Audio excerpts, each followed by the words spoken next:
Well, folks, today we are going to be taking a look at the 2026 Minnesota gubernatorial election that will take place. Currently, right now, incumbent Governor Tim Walz, who was the failed vice presidential candidate in 2024, is up for re-election. He can run for another term, I believe, in Minnesota.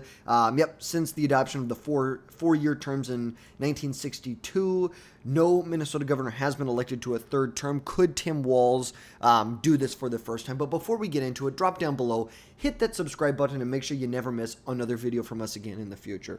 Now, the 2026 Minnesota gubernatorial election, ultimately, I still think this is going to be a Democrat-safe seat, regardless of what happens. It would take some pretty wild twists and turns for it to be closer to a toss-up race. But right now, on the Democrat side, Tim Walz, we're going to expect a decision from him sometime this summer. He initially was kind of mulling a Senate run to replace Tina Smith and then backed out of that because his lieutenant governor had jumped in the race immediately to run for Senate in Minnesota. He decided that he is not going to be moving forward with a senatorial bid in this election, which leaves him with really two choices. He can either run for, three. He can run for governor in 2026, most likely, if all things go right, he will most likely win that election. Then he can serve out that term, or he can choose to run for president in 2028. He's dropped a lot of hints that he is considering running for president in 2028, or he can just not run and then for governor in 26, save it for 2028 when he's going to be running, or if he decides to run for president. Another potential, if Tim Walz decides not to run, he's really kind of anointed Angie Craig, who's the U.S. representative from Minnesota's 2nd Congressional District. He's basically anointed her that she will be next in line if he decides not to run for this race here. And she even said it herself, if Walz doesn't run, she's most likely going to jump in the race here. And for the candidates who declined, like we said, Peggy Flanagan, who is the radical, crazy left-wing lieutenant governor from Minnesota. She replaced Tina Smith as the lieutenant governor in Minnesota and Dean Phillips, who is a former U.S. representative from Minnesota's 3rd Congressional District and also ran for president against Joe Biden in 2024 in the Democrat primary. Ultimately, this is Tim Walz's race if he wants it. I think that his bid for the vice presidency is going to hurt him. I don't think it's going to change the election. I don't think it's going to change the outcome of the election, but I do think it will hurt him in Minnesota, that he had a national spotlight, a national magnifying glass put on his life. We got to see all the nitty-gritty details. We got to hear him say that he makes friends with school shooters, which is just absolutely insane. But let's take a look on the Republican side. Phil Parrish, who is a teacher and was a candidate for governor, I believe, in the past. Really don't know much about him. Obviously, it sounds like he is a kind of a no-name candidate, not going to expect much from him. The names we're really waiting on right now are people like Jim Schultz. He's a business lawyer and who just barely lost to Keith Ellison in the 2022 the Attorney General's race. Only lost to him by about 20,000 votes in 2022.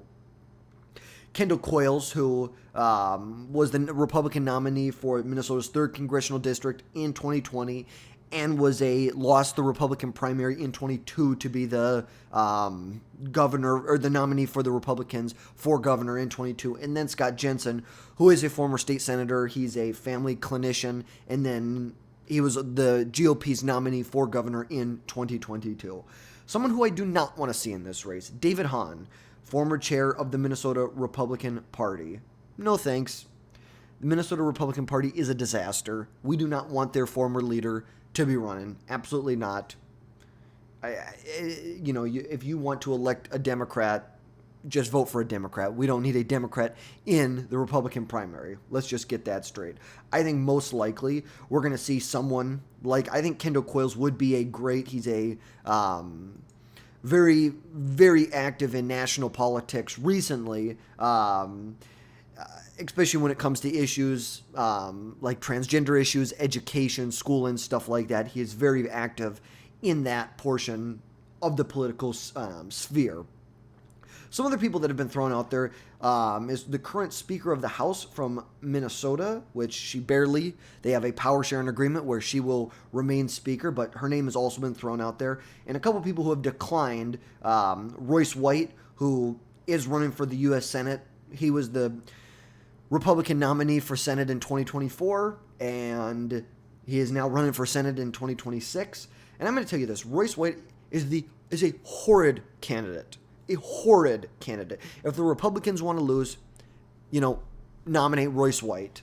Look at 2024. Look at this. President Trump only ran behind Kamala Harris by about 3.5 points. He lost to her by 140,000 votes. In that same election, Royce White got his ass handed to him by about 500,000 votes. It's like, look at this margin. A 16-point margin you have here.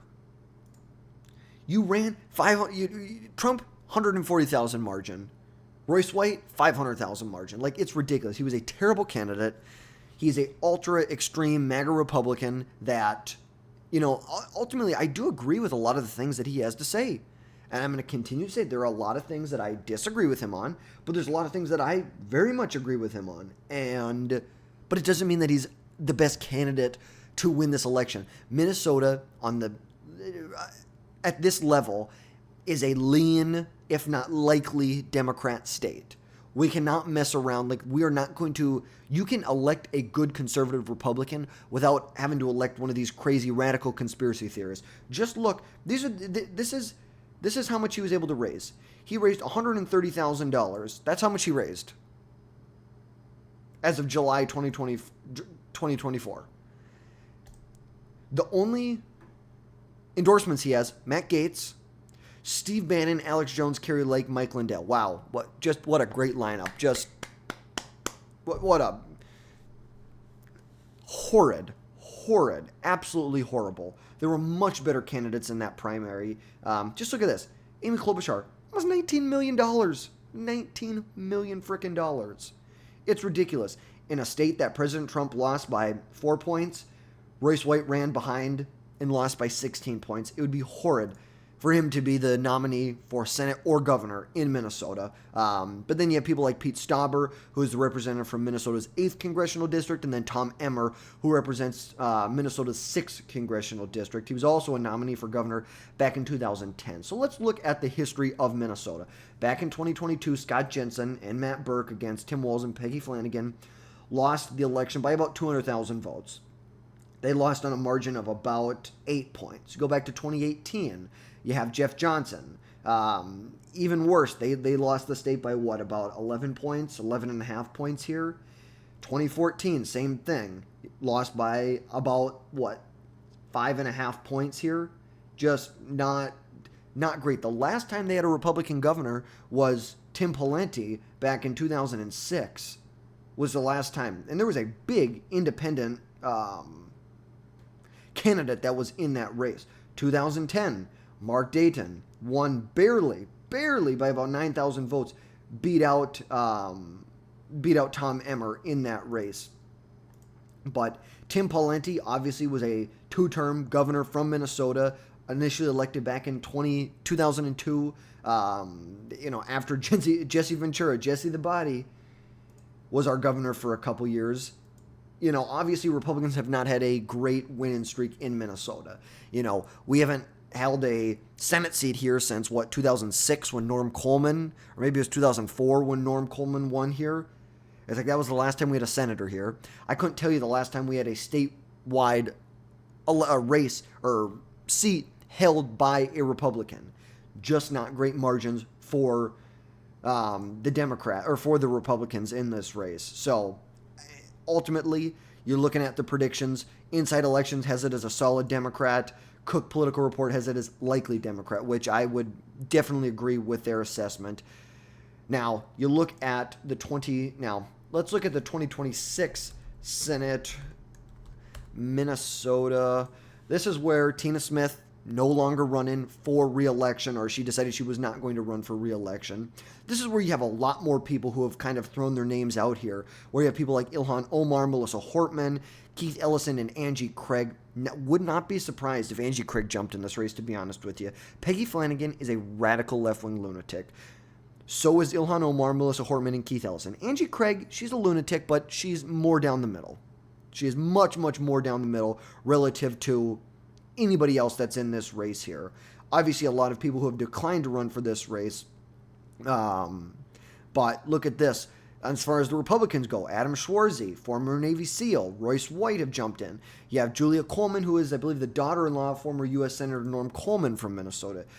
Kristen Robbins and Michelle Tafoya, who that could be an interesting one. Also, you look at people like Ryan Wilson, kind of the same list of people that we have talked about before here. And this one, Inside Elections, has it a battleground and lean Democrat for Cook Political Report and Crystal Ball right here. So we're going to see what happens here. Ultimately, the Republicans in Minnesota need to nominate a strong candidate. If I'm looking at this and I'm a Republican, where am I looking at?